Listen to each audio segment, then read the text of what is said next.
The big question is, how many credit cards are you allowed to have with Navy Federal as a Navy Federal member? And the reason why this came up is because I was looking at a post in the forums and I saw this come up and it says 800 plus rejected for flagship.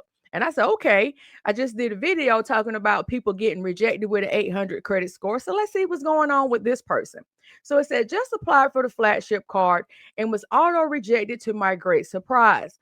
I have an 810 score, 100K plus in income, 20K in savings, 15K in checking for Navy Fed. I have a cash rewards and platinum card plus my Navy check from way back when laugh out loud. Shout out to the average age boost. Nothing open recent, no balance on them. Why on earth would I get auto rejected? So this customer right here, this Navy Federal customer, he's obviously been with Navy Fed for a while. He's got really good income, good money in his savings account. So he's really demonstrated that he can be responsible with his money, and it reflects that with his savings account, what's in his checking account, and also his credit score. So what can be the determining factors of why Navy Federal did not give him the flagship card? So that's what we're going to talk about in today's video. My name is Starr Carter. If this is your first time tuning in on this channel, I talk personal finance. So if that is something that you're interested in, and I like to talk a lot about the credit unions because that's where most of my background is working in credit unions. I work in a traditional bank now, but for like the first, I would say 8 years of my career, I worked strictly in credit unions. So now, guys, we're going to look at this and see what is going on. And guys, don't forget to like, subscribe, and also do all those good things. Make sure you leave me a comment and let me know what your experience is. So as I was going through the forums and I was looking, I said, well, let me do my research because I only have the flagship card. I only have the flagship credit card. And so I was very, intrigued because I see where people say that they have multiple cards. So the answer to that is you can have 3 Navy Federal credit cards.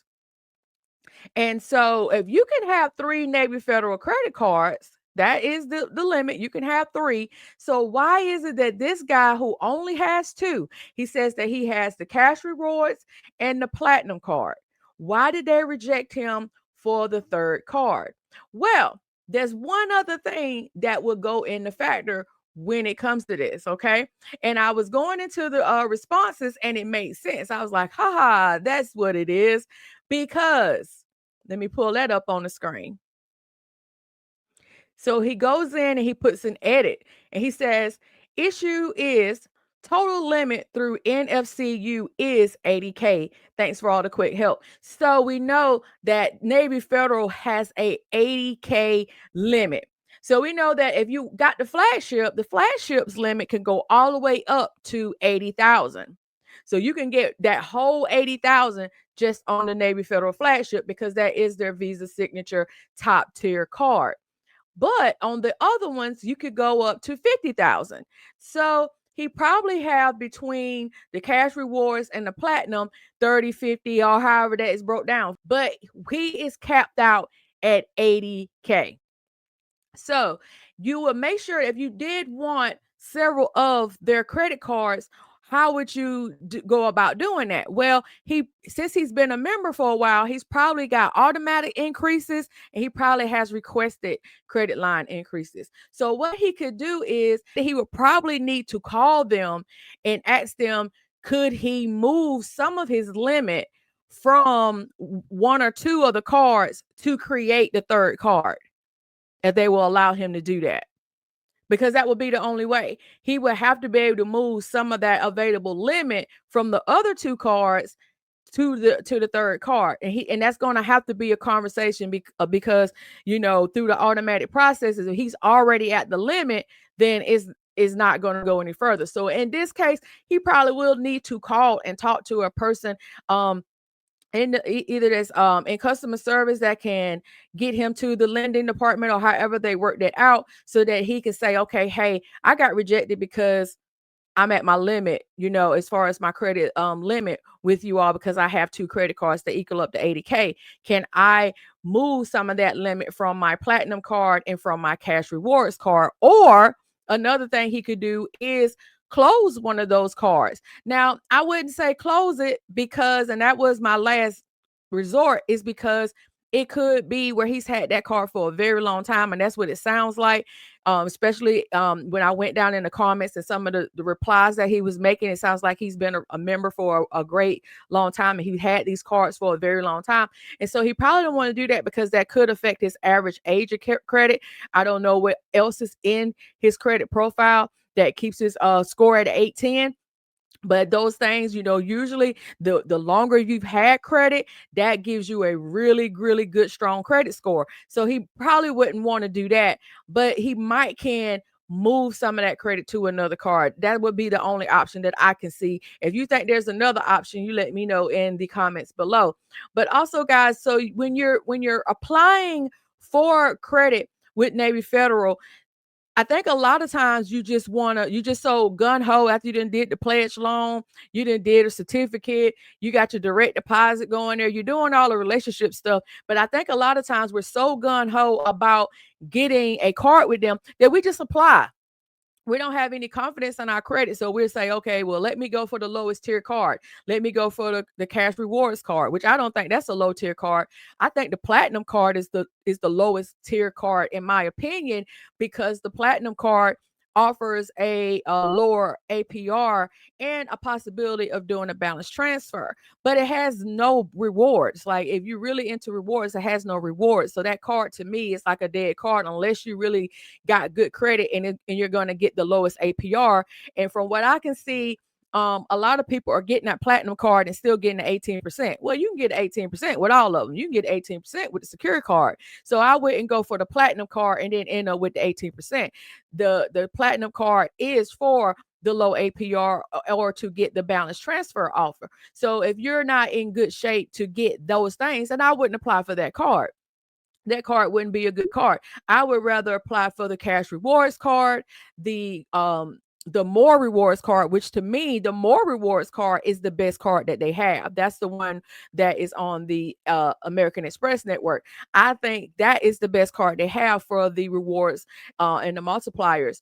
The travel card, the flagship travel card, is good if you travel. If you travel, it's good. I have that card. I don't do a lot of travel. So I did the same thing when I first applied with Navy Fed. I had a really good credit. Well, I still have a good credit score, but I knew I had a good enough credit score to get it, even though I applied I think the same day that I became a member. I probably applied for the card maybe a couple of days after. I didn't even establish a membership. I only had $5 in the account, and I got approved for 20K.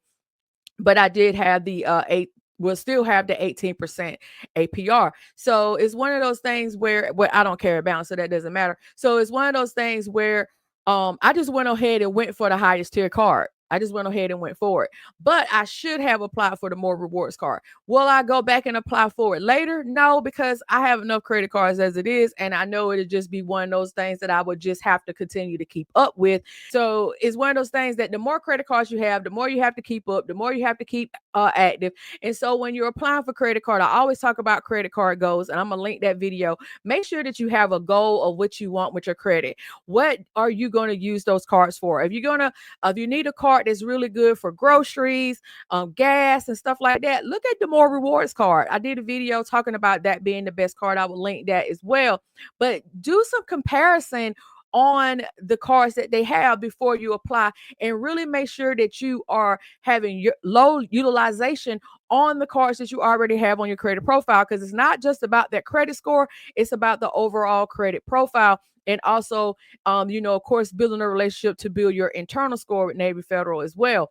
But you just want to make sure that the ones that you're applying for, if you did want to get 3 credit cards with them, how would you divvy up that 80K? Because a lot of times we want to get this credit limit increase as often as we can. We want to continue to get those credit limit increase, but you also can max yourself out like this guy did in this particular situation.